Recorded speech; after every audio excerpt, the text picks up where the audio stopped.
Assalamualaikum warahmatullahi wabarakatuh.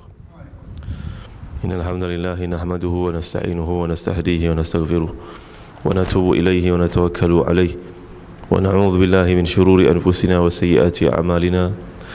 May yahdihillahu fala mudilla lahu wa may yudlil fala hadiya lahu. Allahumma salli wa sallim wa barik ala sayyidina Muhammad wa ala ali sayyidina Muhammad kama sallaita wa sallamta wa barakta ala sayyidina Ibrahim wa ala ali sayyidina Ibrahim fil alamin innaka Hamidum Majid. Wa ba'd. Firman Allah Subhanahu wa taala dalam ayat yang ke-14 daripada surah Al-Baqarah, a'udzu billahi minasyaitonir rajim. Wa idza laqul ladzina amanu qalu amanna wa idza khalau ila syayatinihim qalu inna ma'akum innama nahnu mustahzi'un. Allahu yastahzi'u bihim wa yamudduhum fi tughyanihim ya'mahun. Ulaika alladhina ishtaraw dhalalata bil huda fama rabihat tijaratuhum wa ma kanu muhtadin. Sadaqallahul azim. Dan apabila dikatakan kepada mereka berimanlah, dan apabila mereka bertemu dengan orang-orang yang beriman, maka mereka mengatakan kami telah beriman.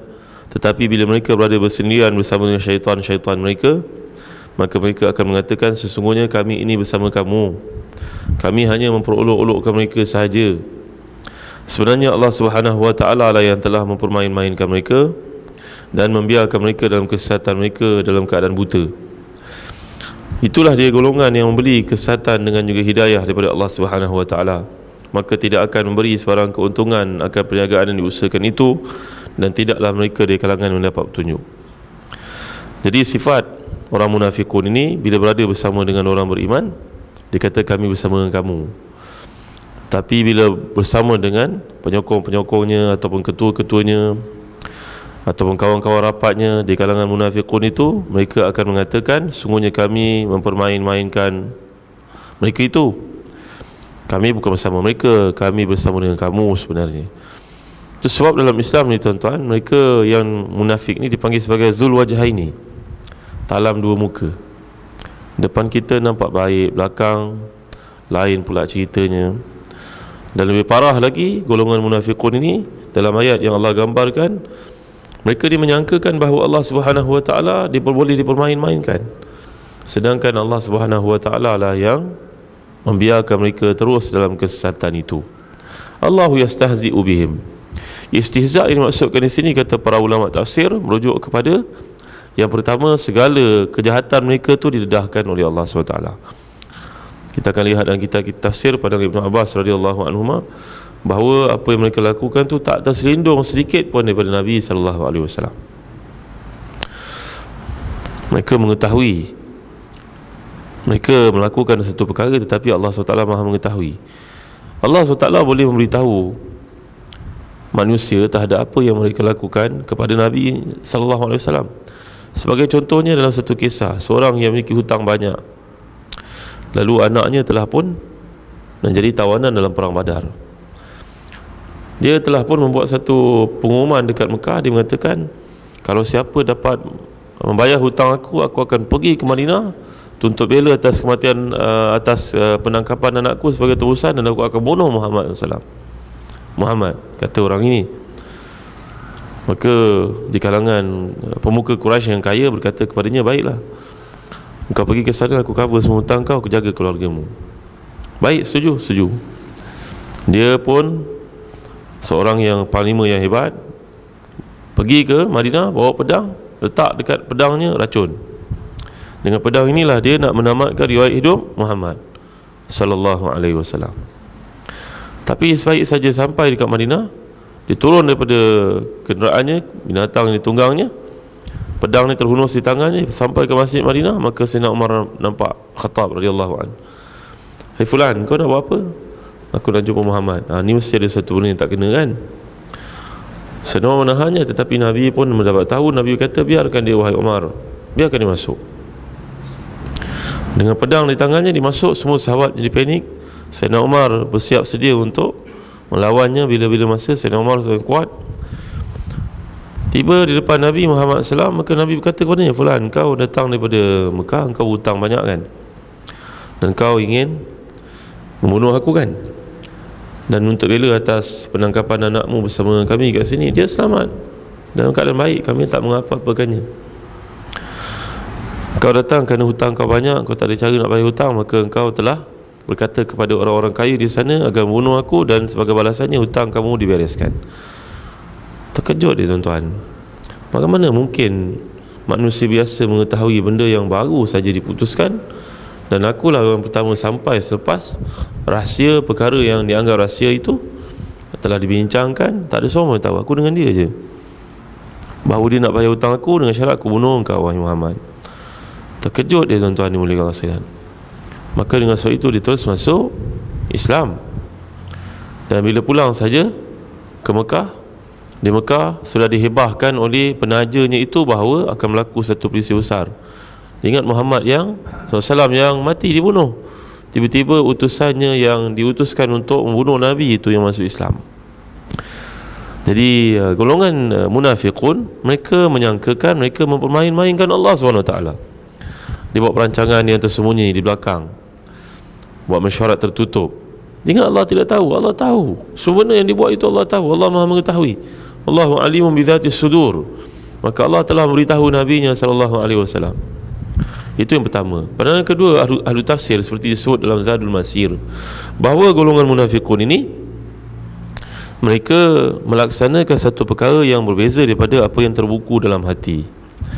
Dengan sebab itu hati ini menjadi tidak tenang. Hati ni tuan-tuan, Allah jadikan dia ni satu makhluk yang kalau kita beriman dengan perkara yang lain, kita lakukan yang lain, kita akan jadi susah. Mana kita tak mengamalkan secara prinsipal apa yang ada dalam hati. Dalam hati kita menentang Islam, tapi kelakuan kita baik dengan orang Islam. Manakah mungkin? Tak mungkin benda itu berlaku. Begitu juga sebaliknya. Kalau hati kita baik, kita tak tergamak nak melakukan perkara-perkara jahat sebenarnya. Jadi ini sendiri sudah menyebabkan golongan munafikun menderita dari dalam. Belum lagi di akhirat. Di akhirat itu satu perkara. Kat dunia lagi segala perancangan jahat telah didedahkan. Yang pertama. Yang kedua, hatinya tak selaras dengan tindak tanduk luarannya.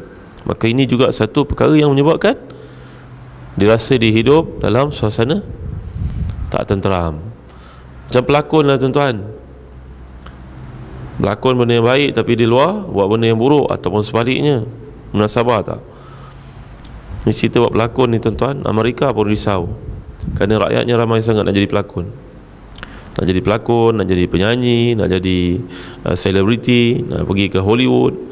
Maka yang menerbangkan NASA punya roket adalah Pakistani, Ukrainian, Egyptian. Kerana orang-orang Amerika sendiri pun tak suka jadi pekerja-pekerja yang bijak, profesional macam tu. Ahli sains, doktor, semua dah import daripada India, daripada mana. Orang-orang Amerika sendiri suka hidup berpoya-poya, nak terkenal, nak cepat terkenal, dapat duit banyak, famous.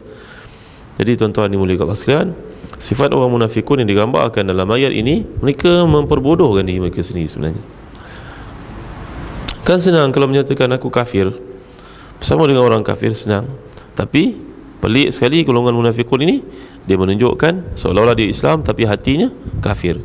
Jadi inilah yang Allah SWT gambarkan, wa yamuduhum fi tughyanihim ya'mahun.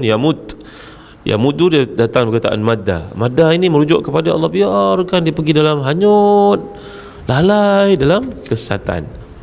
Berbeza dengan perkataan amadda, wa yumdidukum bi amwalin wa banin. Kalau amadda merujuk kepada pemberian yang mendatangkan nikmat, kebaikan, pahala. Tapi kalau madda memberikan keluasan, tetapi keluasan kesenangan yang akan menghancurkan orang itu sendiri. Justru janganlah kita merasa hairan bila melihat orang yang kaya tapi hidupnya penuh dengan maksiat. Apakah dia mendapat anugerah daripada Allah, tanda Allah sayang? Tidak, belum tentu. Sementara pula kita lihat orang yang miskin, hidupnya susah tapi dia taat pada Allah. Bila Allah nak beri bantuan padanya, kita janganlah mengukur kekayaan ataupun kemiskinan sebagai tanda rahmat Allah. Belum tentu. Kerana dalam banyak keadaan Allah memberikan kepada seorang itu keluasan, kemewahan, kekayaan, tapi sebenarnya dia bukan amadda, dia adalah madda. Makna pemberian yang akan menghancurkannya. Kita mohon kepada Allah supaya apa saja yang Allah berikan kepada kita bukan madda tapi amadda, iaitu memberi nikmat yang akan menyebabkan kita makin dekat, makin mendapat kelazatan beribadah kepada Allah. Jadi inilah penggunaan Quran yang sangat berbeza, nampak zahirnya sama tapi hakikatnya beza. Jadi wa yamuduhum fi tughyanihim ya'mahun, Allah biarkan anaknya ramai, hartanya banyak, pengaruhnya makin membesar, kejayaannya dalam berbagai benda dicapai, belum tentu itu adalah keridaan Allah sebenarnya. Mungkin ia adalah sebab untuk Allah makin lalaikan dia, dan akhirnya dia pun hanyut dan akhirnya azab Allah pun turun kepadanya. Mudah-mudahan Allah beri kefahaman kepada kita. Allahu a'lam. Wassallallahu ala sayyidina Muhammad wa ala alihi wa sahbihi wa baraka wa sallam. Walhamdulillahi rabbil alamin. Wassalamualaikum warahmatullahi wabarakatuh.